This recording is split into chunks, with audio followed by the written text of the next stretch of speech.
We Brits love our animals. From livestock in the fields to pooches in the park. It's the job of the nation's vets to keep them healthy. Whether consulting in the countryside... There is something very nice about being next to a nice cow. Or horsing around in the stables. I spend all my job outwitting animals. Got him! They're passionate about their patients. Hello, puppy. And why I stroke them a lot is to try and reassure them.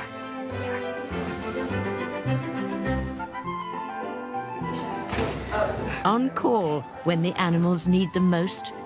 If we leave it any longer, he almost certainly is going to not make it. They're the dedicated vets, patching up pets and caring every day for more creatures, great and small.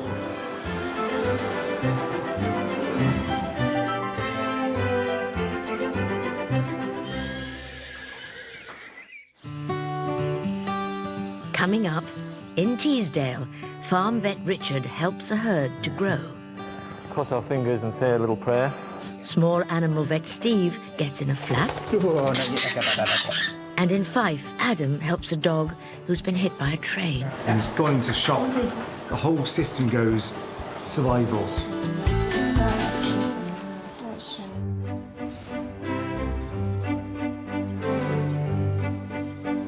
In County Durham, the farm vets of Castle Veterinary Practice are out and about.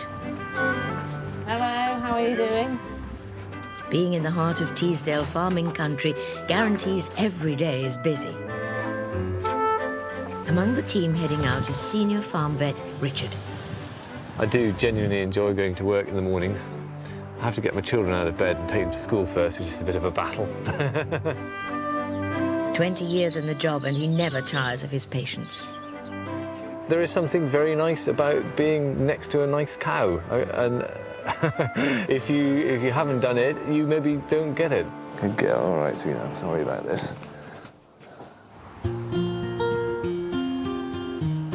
This morning, Richard is treating some cows rarely seen in the Teesdale area. Peter and Anne's farm is just outside Barnard Castle. A few years ago, they started breeding Welsh black cattle. Hoping to have 100 eventually. We've only been doing it for about 4 years. We started with 2. You soon multiply. They have 10 cows so far and would like more, but without paying for an expensive bull. The job we've got to do this morning is to inseminate 4 of these cows. And we're going to do that by a process called artificial insemination, which basically means using semen that's been frozen and kept stored under liquid nitrogen. It's a very useful technique because you can buy semen from an absolutely top quality bull for a fraction of a % of what he's actually worth, what it would cost to buy him. Inseminating the cows together should also make it easier for Peter and Anne, as the calves will be born at the same time. Right, so we're ready to roll. Yep. Richard is treating 4 cows this morning. First is Eve. So this is a heifer. That means it's a cow who's never had a calf before, and we're going to serve her just now. She's in season. He has a clever way of checking the cows are ovulating. As you can see, we've put these estrus detectors on the backs of the cows, these pink stick-on tabs. Originally covered in a grey coating, the pink is revealed when the girls are in season and getting frisky. The coating gets rubbed off, so this bright colour shows. You can see the liquid. Richard has the frozen semen stored in long straws. Don't need him. That's him, so that's the one we want. Once he's found the right chap, he's defrosted and placed in the long syringe. We cut the end off, squeeze it until a tiny little bit of semen appears at the end. To keep it at body temperature, Richard has an unusual method. And then I stick it down my back. How was that? One hand up her backside, and I'm gently feeling through the rectal wall, and I'm feeling her cervix. And then with the AI gun, I'm passing it up a birth canal, and gently, passing it through her cervix. Gently, deposit the semen where it should be, and cross our fingers and say a little prayer. That's it. That's her done. It's Molly's turn next. Good. Followed by Branwen. But there is one special lady who Anne has high hopes for. Gwen was one of the first heifers we bought. We love her to death because she's the most fantastic looking cow. But we haven't managed to get her in calf yet. She's 4 years old now. Time is going on and she needs to get pregnant. Every time we AI, I say, right, this is the last time. This is her last chance again. This lass has been a bit of a problem. She's twice been in calf and lost it. As you can see, she's starting to put on the pounds a bit as a result of not having had a calf. So we're hoping against hope that this time we can get her in calf and that she'll hang on to it. Right, fingers and toes crossed, Guy. They'll have to wait 5 weeks to find out if the girls are expecting. Hooves crossed for Gwen.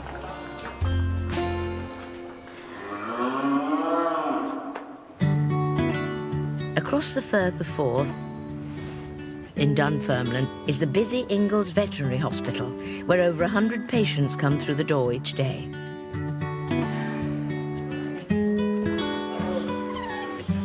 Oh, gorgeous. Hello, Ozzy. Oh, where are you going? Senior vet Adam loves his job. There's no greater feeling than when, you've made an animal better. How are we doing? You want to go home? That's the best part of our job. But he has to be prepared for anything. Sometimes we don't even know if it's a dog or a cat. We just know there's something about to come through the door. So we'll get everything ready. Okay, you're just waking up now. It's been so brave. It can be emotionally draining. He's been through so much. Sorry.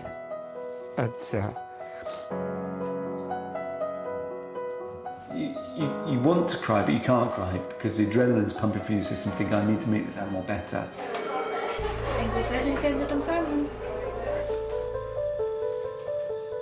It's all hands on deck today as an emergency is arriving. A German shepherd has been hit by a train. Dog warden Dave took the emergency call. I got a call this morning about 9:30 indicating that a dog had been struck by a train. I made contact with British Rail, who guided me to where the dog was lying at the side of the track. The poor dog is barely alive. The idea is to really get him stable, so we've got all this fluid running into him just now, which will help to rehydrate him. He's gone into shock. The whole system goes survival is first. And so everything that's happening just now is just us trying to get his body systems working again properly. Could we just whip him in to take a quick X-ray, is that right? Whilst he's unconscious and unable to move, Adam gets some X-rays. Fractured the skull. Doesn't look like it's going to affect the actual injuries or anything like that. It's just quite high up there. Right, let's get him out of here because you guys need to come in here. The primary injury is actually got a crushing injury to the head, which is where the train has probably hit him head on. And you can actually see a fracture there. So there will be some damage to the brain. His microchip reveals his name is Leo. Along with a head injury, poor Leo has a nasty chest wound. Leo's really not fit for anaesthetic at the moment, but at some point we're going to have to address some of the things that actually has happened to him. But all of these things are secondary to keeping him alive. We can see that he's starting to wake up, and what we don't want to do is wake up on this table and get really distressed. So moving him to a kennel is going to really help, because we'll still be with him by his side, but at least if he wakes up, he's going to be on the floor, so it's going to be a more manageable situation. You ready? Let's go.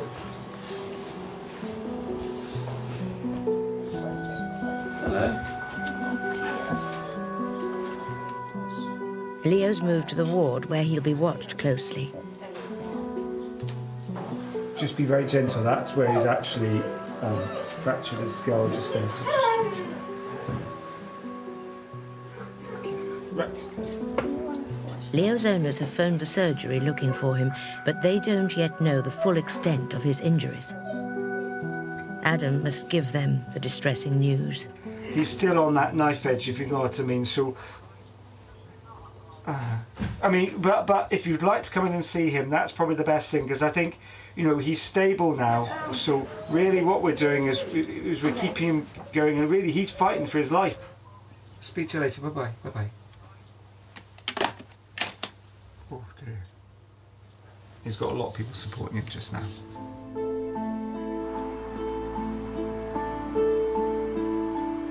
Owner Kim and her friend Mark rush to the practice desperate to see Leo. But even this could be a risk.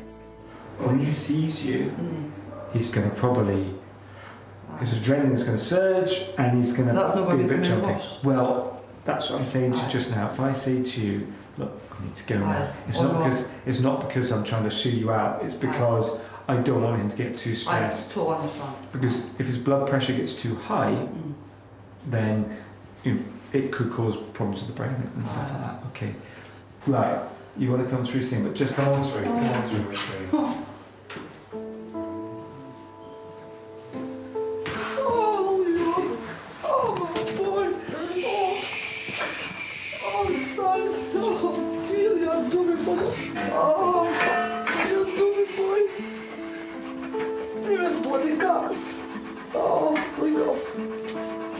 He's kind of sat up because normally he's lying down, so he's obviously very pleased to see you. Oh, look at your cut part. You can see his tongue, can't you? And that's just where he's bitten his tongue and it's got damage, but that's fine, honestly, that's fine. What a shame. Okay. He's getting excited. I might just give you another minute or so with him if that's okay. Because he's nice and settled, but look, it's really good for him to know you're still around and there for him and stuff like that, so it'll help him no end.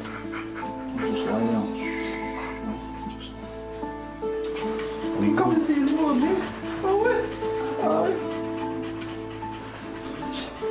Okay. Get some tissues for you, don't I?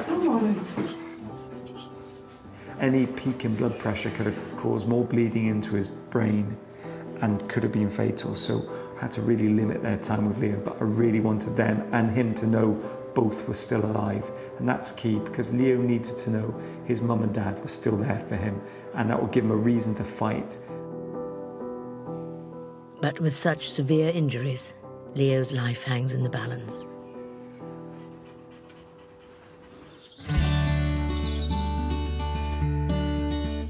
In Teesdale, the small animal team are in the middle of morning consults.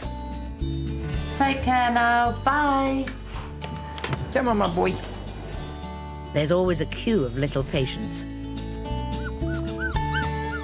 5 altogether, yeah? Okay. Vet Steve loves his clients, but they don't always love him back. Yet Steve wouldn't do anything else. Where's my little bicycle, boy? And nobody's going to kid you that it's an easy road, but boy, is it a fulfilling job. And yeah, I love it. Today, Steve's trimming little yellow fella's claws. They're clipped several times a year as they don't wear down naturally inside his cage. All right, sunshine. What a good bird, aren't you? You can tell he's well handled because he doesn't, he's not struggling at all. Birds that we get in that sort of don't come out and are handled and things, they spend their time biting and making an awful lot of noise and trying to get away and getting really stressed. But feathered patients aren't always so well behaved. The little birds are really quite difficult. I've seen them sort of, bite right through fingers and things. So, again, he's a bird who's had all this time put into him. Obviously, the bigger they get, the more it hurts if they don't like being handled. They can be a bit of a challenge. Oh dear, look who's in the waiting room. Honey Foster, please. Hi there, come on in. Come on, wee bird. Oh, yeah, come on through. Yep, that's fine. So what are we doing for Sunny today then? Just a general sort of check over. How is she being handled? We haven't had her all that long, so, so you don't know. we don't try and grab her. It doesn't bode well. Obviously they can get quite stressed by being handled, they're not used to it, so we'll just be as gentle as we can. Alright, baby. It's okay, sweetheart. Alright. Just really careful, I don't... That's it, I got you. No, I got you. Alright. Oh, you're biting me. You're biting. I don't bite, it's not nice. Okay, alright, I know. But not later. Sunny needs her claws trimmed too. Oh, no, you're losing all your feathers now, come on. Okay, if you can just do me a favour here. Yeah, just gently keep it like that. And I'm gonna be very careful with these because they can bleed. Not quite as pretty as perhaps when she came in. That's why I'll just take her back. That's it. And she's nice and... Look, you made me bleed.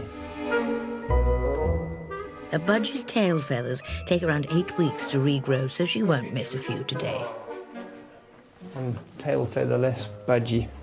Oh, sweetheart. Whatever's loose is got to fall out. She's got to grow new ones. All right, my wee bird.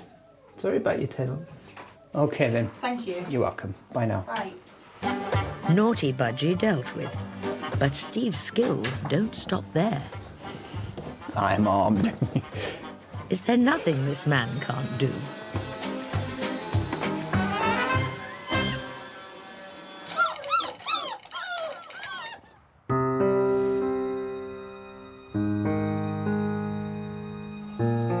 Back in Dunfermline, German Shepherd Leo is fighting for his life after being hit by a train. The impact left him with a skull fracture and a chest wound. At some point, we're going to have to address some of the things that actually has happened to him. But all of these things are secondary to keeping him alive. His owners were distraught.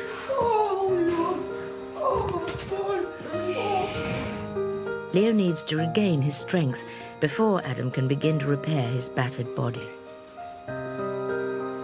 Just yesterday, Leo ran off while on a walk. His owner Kim heard he might have been taken to the vets. And phoned the vets and they said, no, a dog has been handed in. They had to scan him for his chip to make sure it was Leo. And I just thought, oh great, somebody's handed him in. And then she gave me the bad news, the noise he's been hit by a train. Oh, I just started screaming. Couldn't believe it. Leo's adored by all the family. He's brilliant natured, really good. He's my favourite. He's the main man.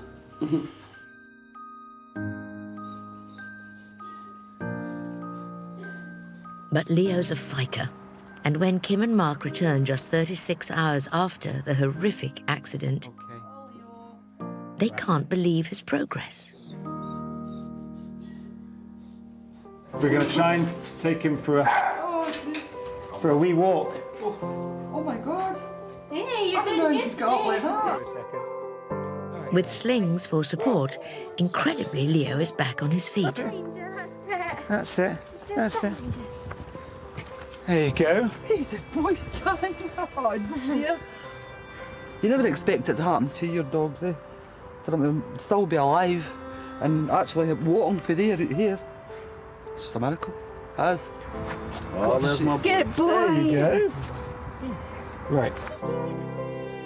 Leo's head x-rays show he may have had a miraculous escape. He's been extremely lucky because it's actually here, which is the frontal sinus, which is, if you like, just above his nose. So when he's breathing, you can see the skin going in and out. But if it had been even like a centimetre that way, it would have crushed the actual skull above the brain itself, and it could have been immediately fatal. I think it's just of a size which should heal of its own accord. Leo doesn't need cranial surgery, but Adam is worried he's yet to find other injuries. He's such a well-loved dog that you really feel the pressure of making sure you can get him better. Now he's out of immediate danger, he can be anaesthetised for more x-rays. Straight away, Adam finds something. Slightly concerned about that area just there. There's a definite compression there of that first bone in the tail. That's a difficult area to deal with, and it's not straightforward surgery to repair that. I have to think about that one. So we're rolling over. Still under anaesthetic, Adam can stitch up Leo's wounds and examine his tail. I'm trying to move his tail about just to see how far it will move, and there's quite a significant amount of movement there.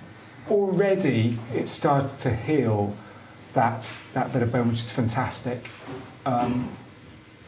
I'm minded to give this some time and allow this to heal, because the other option is to amputate his tail, but I think he's quite attached to it and he's survived everything else, so let's give it a go. Adam then repairs Leo's injured chest. It's a deep wound. Okay, so I'm just stitching up the muscle now, which has been damaged in there. It's coming together quite nicely. I have to say, Leo is probably the luckiest dog I've ever known to have come through such a huge incident like this, relatively unscathed. If a cat has 9 lives, Leo's got about 29 lives. Groggy and sore, Leo is taken back to the ward to sleep off the anaesthetic.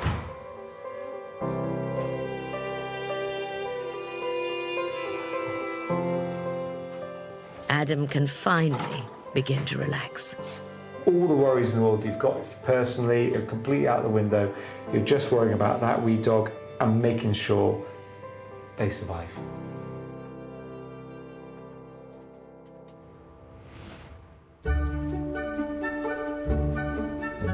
The beautiful countryside of County Durham is perfect for raising livestock. So, along with horses and sheep, the area has over 100,000 cattle. And farmers Peter and Anne are hoping to add a few more. It's been 5 weeks since vet Richard artificially inseminated Gwen and 3 other cows. Gently deposit the semen where it should be and cross our fingers and say a little prayer. The time has finally arrived to find out which of the ladies are pregnant. It is quite a big day when they say if it's in calf. They're holding out hope that even overweight Gwen might at last be in calf, despite trying 4 times before. Gwen's in calf, we'll open a bottle. Moment of truth. They won't all be in calf, that would be too good, but hopefully at least half of them will be. When I do this, I always feel very responsible because I eyed them. And so yeah, you kind of feel, if they're not in calf, it's my fault. No pressure then. First for the scan is Eve. So, here we go. Yep, she's in calf. How do I know that? Because this is her womb here. The black bit is the fluid that surrounds the embryo, and that little white blob there is the embryo. So, good news, she's in calf. That's great. It's a good start. Let's stop there. Yes. Stop while you're winning. Come on, darling. Next is Molly, Eve's mum. Well, good news is she is in calf. Good. So it's 2 out of 2. Can Branwen make it a hat trick? Right, okay. 3 out of 3. Nope, she's not in calf. Not in calf. No. Oh, how disappointing. Should be a veteran. And lastly, the one everyone's rooting for, Gwen. Her extra weight won't be helping, but perhaps she's been eating for 2. She's even fatter than ever. I don't think she's lost weight. The suspense is terrible. Now, I think we'd better get one thing straight. And do we still get the cake if she's not in calf? I think we need to know this. I suppose so. Good, because I'm afraid she's not. No. Little rat. Unfortunately, what she is now is she's very fat, and that has more of an effect on cow fertility than them being thin, if anything. Yeah. She needs to be booked into some health spa. What a shame. Fertility to single AI is about 50%. So we've got 50% in calf. So yeah, I'm happy enough. It would have been lovely if Gwen had been in calf, but life's not like that sometimes. Cake for Richard. No pies for Gwen, though. But with a few less pounds, she may well become a mum in the future.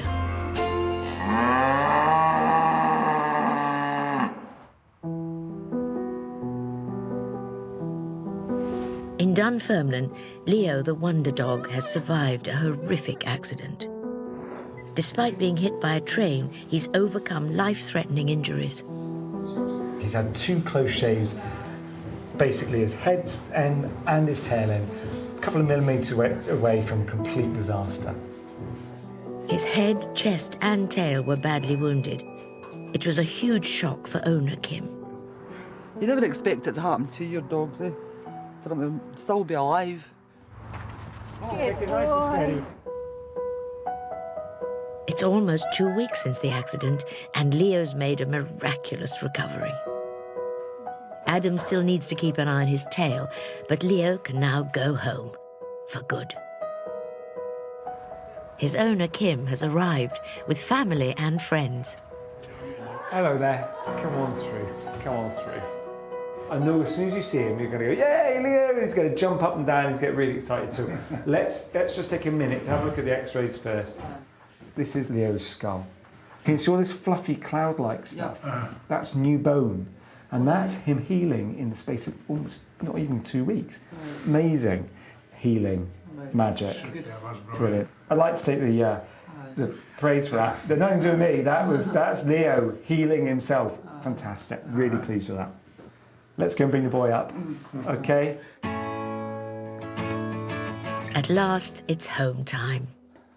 Here he is. Oh, watch out, there is. He's such a happy chap, isn't he?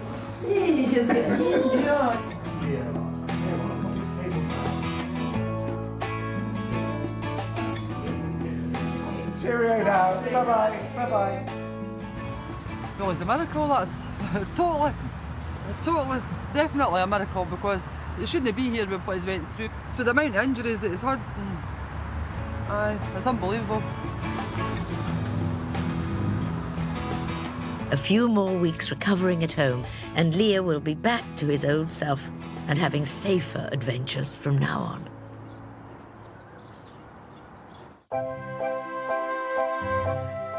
New on iPlayer, tracking them across 3 extreme seasons. Big Cats, 24/7. Press red now to watch all episodes.